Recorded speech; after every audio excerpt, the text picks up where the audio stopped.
Assalamualaikum warahmatullahi wabarakatuh.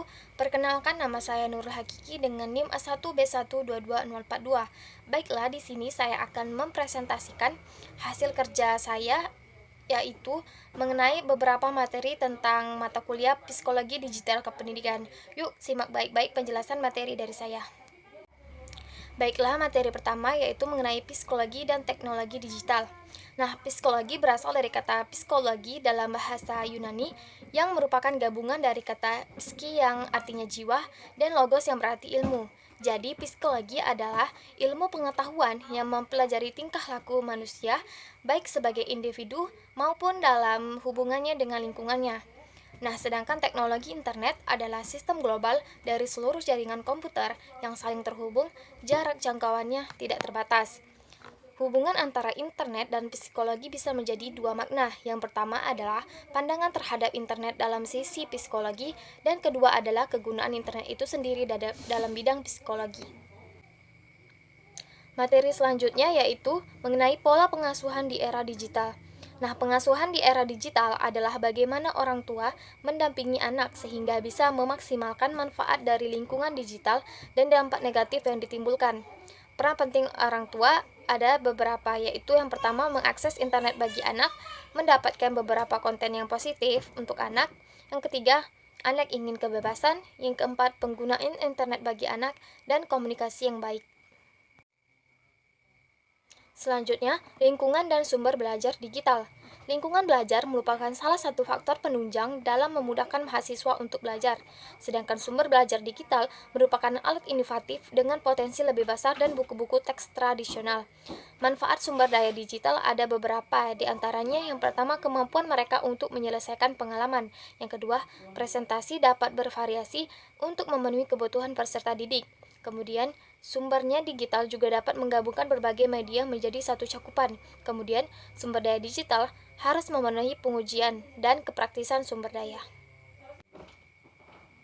Selanjutnya, rupa pendidikan di era digital. Pendidikan di era digital merupakan pendidikan yang harus mengintegrasikan teknologi informasi dan komunikasi ke dalam seluruh mata pelajaran. Adapun beberapa contoh inovasi pendidikan di era digital, yang pertama, meeting Zoom, Indie School, English Burn, jurnal online, dan layanan online. Untuk materi selanjutnya yaitu fenomena digitalisasi dalam pendidikan. Digitalisasi pendidikan merupakan terobosan baru yang memanfaatkan perkembangan teknologi informasi dan komunikasi untuk mempermudah proses belajar mengajar. Fenomena digitalisasi dalam pendidikan yaitu ada beberapa contoh, diantaranya adanya kelas online seperti saat wabah COVID-19, kemudian ujian nasional yang berbasis komputer, dan absen dengan stand atau fingerprint di sekolah-sekolah negeri. Kemudian perbedaan intelijensi gaya belajar dan berpikir peserta didik di era digital. Nah, intelijensi atau kecerdasan merupakan kemampuan untuk menerapkan pengetahuan yang sudah ada untuk memecahkan berbagai masalah secara terarah, rasional, dan efektif. Gaya belajar adalah kombinasi dari bagaimana seseorang menyerap pengetahuan dan bagaimana informasi pengetahuan yang diperoleh atau diatur dan diproses. Sedangkan berpikir kritis adalah kemampuan untuk berpikir jernih dan rasional dan juga memahami hubungan logis antara ide ataupun peristiwa. Materi selanjutnya yaitu dampak psikologis era digital terhadap perilaku mahasiswa. Ada beberapa dampak dari psikologis era digital terhadap perilaku mahasiswa. Ya, pertama itu terlibat dalam penyebaran berita hoaks dan sara. Kemudian pengaruh psikologis, kemudian kecanduan game online, perubahan sikap, dan ada pun juga kecanduan internet.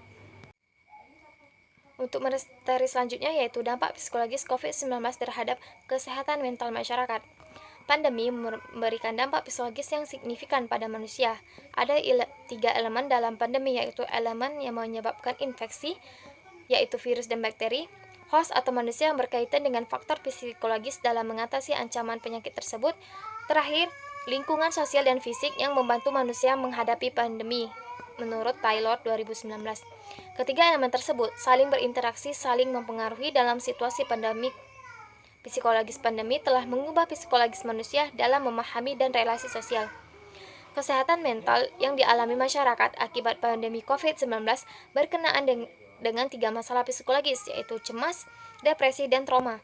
Sebagian kecil orang mengalami cemas dan depresi akibat pandemi COVID-19. Gejala cemas utama adalah merasa khawatir sesuatu yang buruk akan terjadi, khawatir berlebihan, mudah marah, dan sulit untuk rileks.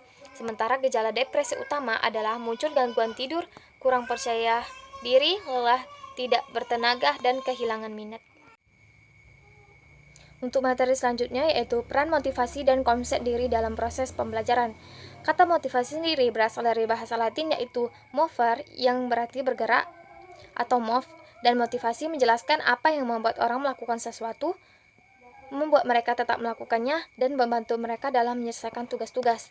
Berdasarkan pendapat beberapa ahli, konsep diri menjadi salah satu faktor yang mempengaruhi motivasi belajar, sehingga dapat dikatakan pula, kuat lemahnya motivasi belajar seseorang akan mempengaruhi hasil akhir yang akan didapatnya. Konsep diri ini bukan dari faktor bawaan, tetapi berkembang dari pengalaman dengan seiring berjalannya waktu.